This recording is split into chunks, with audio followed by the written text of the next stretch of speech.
Hello, my name is Ian, and today we're talking about transforming outsiders into insiders, which is chapter 5 of Claire Schmidt's book, If You Don't Laugh, You'll Cry. The Occupational Humor of White Wisconsin Prison Workers. This is a fantastic book, and I would recommend it in whole. We're only taking a chapter from it today. But it's a fascinating study because it's about occupational folk life, but it's also about family folk life. Claire's entire family, well, not her entire family, but a large number of members of her family are corrections officers in the Wisconsin prison system. And they are, so one of the things that she talks about is how the occupation spills over, as it were, into the family. Because so many people, those are the anecdotes that they tell. And she was raised within this family that has spent a lot of its time being associated with the prisons, having things like Christmas parties that are on the grounds of prisons and so on, having the occasional sort of babysitter who also happens to be a prisoner, and sort of the strange confluence of things. And yet, at the same time, the prison workers only bring the corrections officers only bring a certain amount of that context into the home. So if you can establish the history of a family where a lot of the people in it are work as corrections officers, that is going to condition the family lore, the anecdotes that are told, the explanations, and the nature of sort of shift work and the nature of holidays needing to be scheduled around the demands of a particularly demanding work site. And yet, not everything from that occupation is brought into the house. So there are elements of work that remain the domain of those who have that occupation that they do not bring home with them. And so that's one of the challenges of the book. The other challenge is that it's a fraught occupation to begin with. I mean, you need to be putting this into the context of the nature of the prison system incarceration in general as a tool, doubly so in contemporary capitalism, triply so in contemporary North America. You have the disproportionate percentage of prisoners who are African American in general in incarceration, and particularly in Wisconsin. You have the fact that most of the corrections officers are not African American because the prisons are located in the more rural parts of the state, which are at this time at least primarily white communities, and so their employees are being drawn from these small communities. You have the idea that most of the people who go into corrections work are not doing so necessarily because of a wonderful passion to do so, but basically because that is the work that is available to them. Again, in contemporary North America, many of the workers have family farms, and as contemporary farming occurs, most people need to have a additional source of income. In fact, a primary source of income, and the farm becomes the secondary source. So prison work is a way of supplementing perhaps one's true passion, what one would want to do, and yet becomes the most dominant occupation that they have, and the idea that the notion of the corrections officer, the prison guard, is a cultural form that exists in popular culture, that exists in movies and novels and comic books and so on, as a character in and of themselves. And so when you are talking about occupation, one of the things that you are talking about is this idea of identity, who I am in relation to people who have this occupational overlap with me, people who this occupation brings me in regular contact with, people who I am in regular contact with because of my because of my membership in other folk groups, primarily my family, but community and so on, religious choice, ethnicity, all those various social categories, and ultimately what distinguishes me from sort of just the generic other, the unknown, not the specific people who I'm brought into, but how I'm going to be perceived only as a category. All of these things are being dealt with. And this is primarily a book about humor, as the subtitle might suggest. As I said once more, the occupational humor of white Wisconsin prison workers. And so how does humor help to negotiate this? How is humor used by workers when they're talking to their families, which is actually the subject of the first 3 chapters of the book, and how does it happen in the workplace, which is the second 3 chapters of the group, and the third 3 chapters sort of takes that and problematizes it in terms of what are the consequences of joke lore in this way. But this is about initiation. So this is about the role that humor plays in the sort of classic Van Genepian rites of passage in terms of making someone, changing someone into one of us, moving someone from the status of non-corrections officer or non-familial corrections officer. And maybe familial is not the right word because of the family overlap, but someone who is perhaps has the training. In fact, definitely has the training. There's training. People go into this, and there's a training regimen. And training regimens are about processes, and training regimens are about regulations, and training regimens are about with case studies and so on. And they're basically about what the officer can expect, what their rights and responsibilities are, what the rights and responsibilities of the incarcerated are when one uses, what are the extreme cases in which one uses force, what are the general cases, what are the general protocols, and so on, which are all important and are all things that are brought into the job on the first day, but fundamentally they are abstractions because the tire hasn't hit the road, as it were. So how do you take that formalized set of instruction and supplement it with the idea of, this is what it is to really be, as defined by coworkers. Because remember, occupational folklore and occupational folk life is really about the culture of work, the culture of workers, you can make an argument for the building of teams, but team building exercises sounds like a management thing. But this is really about how a new person can be brought in and deemed by the people who are already there as fundamentally one of us. How do I turn this person into one of us? Where one of us is someone that you can trust to do the job effectively, and to do the job in a way that we know to be effective, irrespective of what official training or official requirements might tell us. And jokes are a way of doing it. Initiation jokes, practical jokes, and so on. Good-natured jokes, because one of the things about jokes is that we typically, there are of course exceptions, it's typically a sign of amity. It's typically a sign of friendship. It's typically a sign of tentatively exposing oneself to a mocking cruelty, exposing someone else to a mocking cruelty, a little bit of a hardship that ironically indicates some kind of, if not necessarily insider status, at least the openness of insider status, because it's how a person reacts. If a person reacts in a way that sort of demonstrates that they're wholly and totally affronted. And so I don't know if they can necessarily assimilate in this complex way. I don't know if they can necessarily understand what it is to really be one of us, because they're not like a team player, as it were.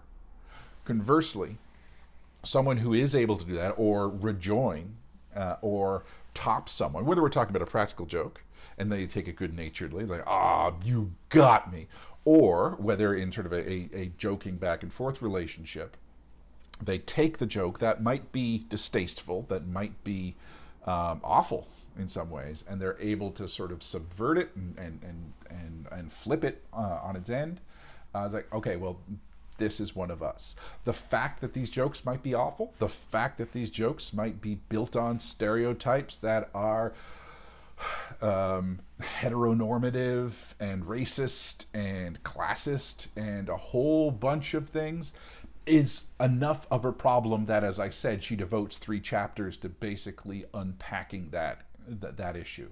So putting a pin in that question now is not to say that it is not an important issue to consider, because it's about sort of the practicality, because we are dealing with on Goffmanian terms, we're dealing with occupational teams. You have the performance team, again in Goffman's terms, the performance team of the occupation of the corrections officers, and you have the performance teams of the prisoners, and how they are going to interact, again, in the most fraught human circumstances possible, because one of those teams is incarcerated. They have, by virtue of the auspices of the state, they have had certain amount of their fundamental rights temporarily suspended.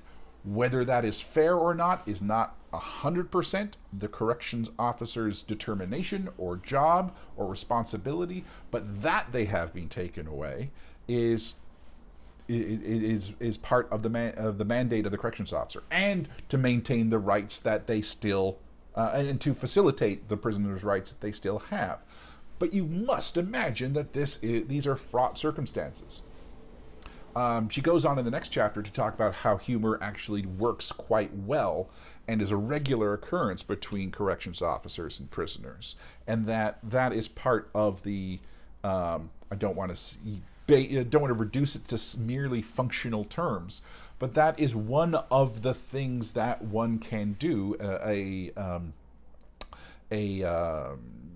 work technique, part of McCarl's canon of work technique, in order to be a functioning corrections officer, is to think of oneself in complementarity with the prisoner and to enter into convivial relationships with the prisoner as sort of a generic category, and of course then, with specific prisoners and so on, and build community in that way. But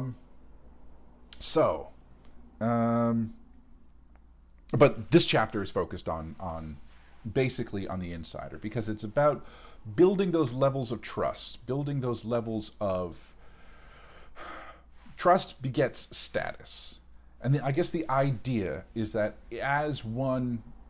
if you know that this person can navigate the uncertainties that a practical joke might have, then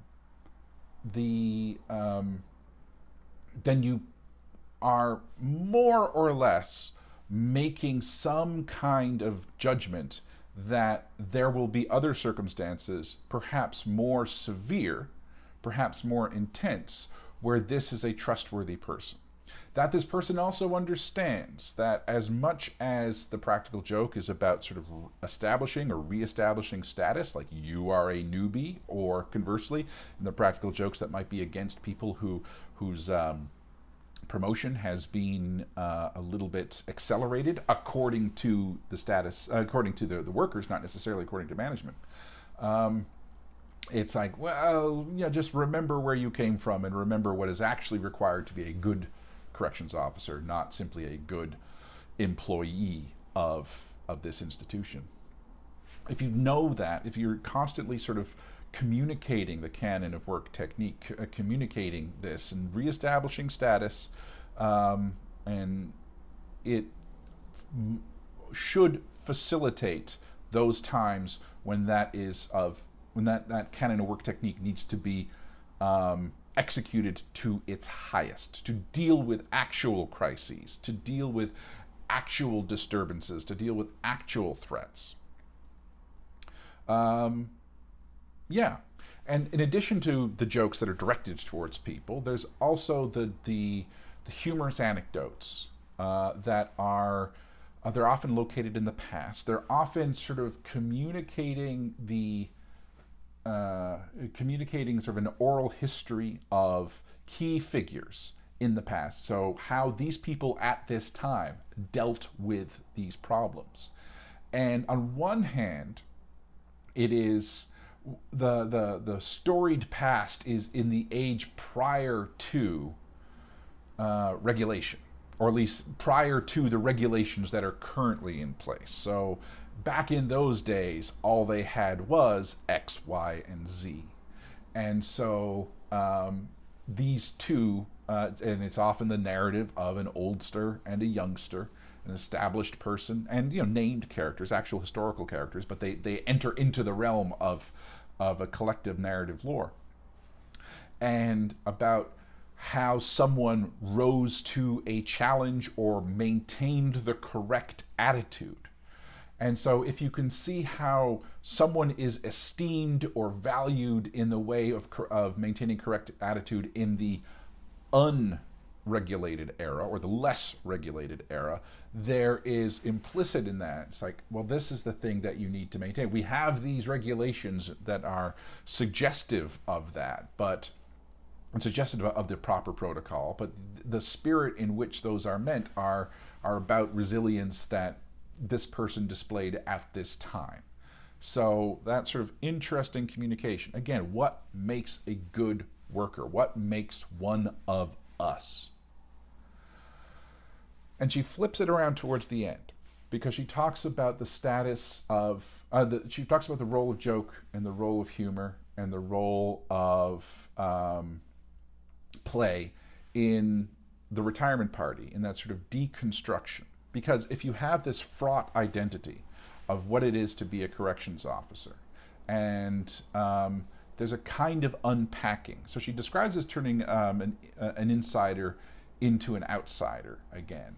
But in a way, it is that sort of culmination. It is that rite of transition, and it's that rite of separation. It's like go away into this place. And so their future careers. Oh, you're going to go to the farm. So all those ideas of like pitchforks and boots being gag gifts, and be prepared to shovel more shit on the farm than you ever had to do in the prison, and so on. So again, dirty words and so on.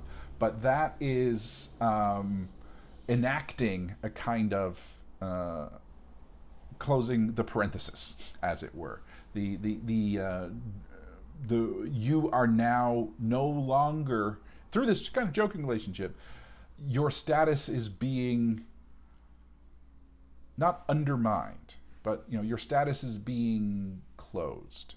It's like, okay. And in a strange way, just like the joking relationship of the initiate is, I'm kind of demeaning you in order to welcome you into this place, test you. But this is a form of bringing you in by momentarily throwing your status up into, and your personhood and your integrity and your dignity and so on, into just a little bit of discombobulation. It's like, shake it up, liminal it up a notch, and then, haha, bring you here.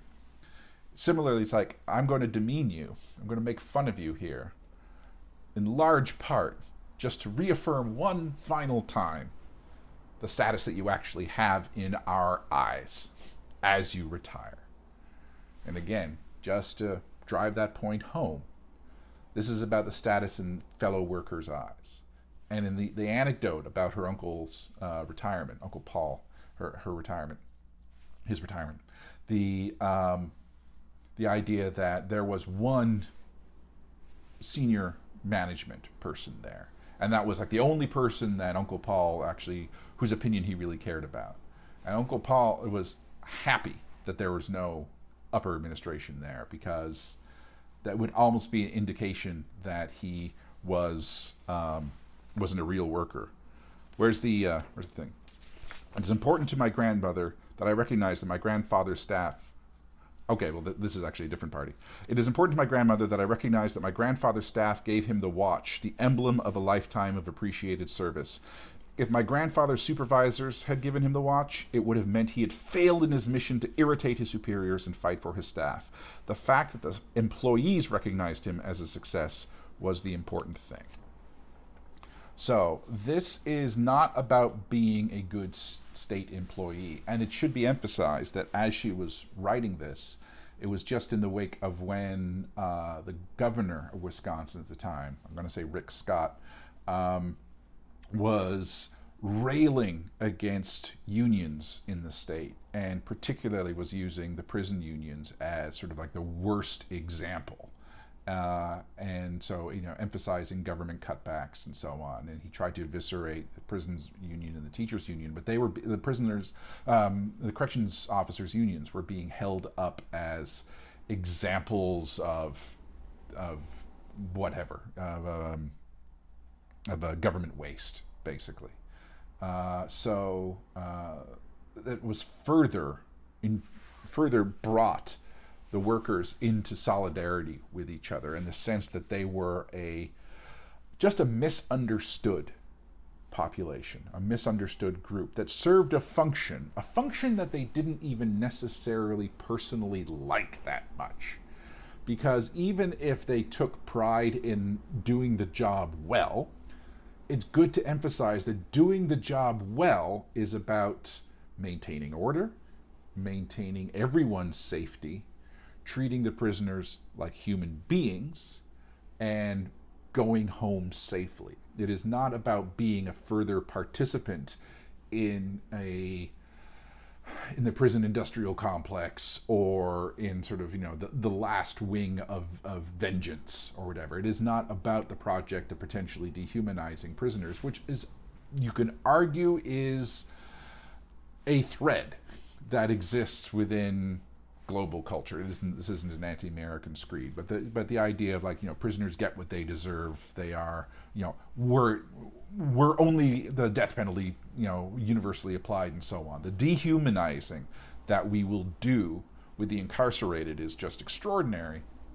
and we kind of fetishize the sadistic corrections officer, in large part because we have already participated, I'm using the global we have already participated in the dehumanizing of the incarcerated. So it's a job because it's a job. It's a job because they work in a system that requires them to bring home pay, because that is the nature of our current existence. And so, but while they're doing a job, they want to know what it is to do it well amongst themselves. When is it okay to be lax? When is it okay to show a kindness? When is it okay to not yield to something like a prisoner demand? When is it okay to not listen to management? When is it okay to do this? And you're not going to get that in official training, and you're not going to understand the full faculties of how to make those sorts of decisions unless you are experienced through that. And you're only going to get experience through the collaborative efforts of your coworkers, and there isn't formal training. There's only enculturation. And again, we can problematize that enculturation because we can see it sometimes where, well, actually they might be perpetuating the injustices of the system despite their desire.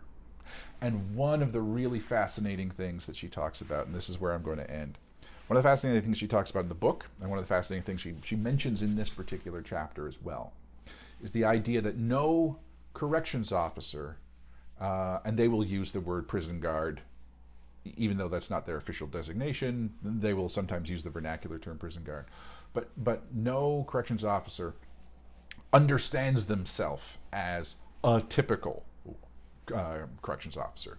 They always understand themselves as somewhat independent, or somewhat iconoclastic, perhaps might be a better word. That they're good at what they do, but they're not conforming to a model.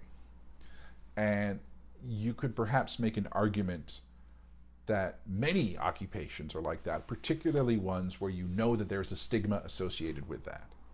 So I am not like your typical policeman. I'm not like your typical teacher. We venerate teachers, but we all know about the concept of the bad teacher, and we all do that. I'm not your typical university professor. And I'm sure I inhabit that same kind of bias. which suggests, at the very least, that there is a type against which the individual is being measured. And that type is dictated by what? Probably by popular culture and by what employers think. And then everything else is just that fuzzy, no, I am a distinct performance. You can measure me against that type, but I'm a distinct performance. Wow. That's interesting. Cool. I like doing these. This is basically me thinking aloud for 25 minutes, and then I have fun. 26 minutes by the timing, but I'm going to edit out some of my false pauses and some of the sirens that have gone past. So that's it. It's a great chapter. It's a great book. I highly recommend it. I actually do have a review of it published in Humor, and I'll put the I'll put a link to it, although it's behind this massive paywall because of the nature of the journal. But if your institution has it, click on it. Go for it. My institution doesn't have a subscription, which is ironic. Anyway, so today I have been talking about transforming. What's the precise title so I don't screw it up? Transforming outsiders into insiders. Chapter 5 of Claire Schmidt's If You Don't Laugh, You'll Cry. And as ever, my friends, my name is Ian. I wish you nothing but the best. So be well, take care, and I'll see you later. Bye-bye.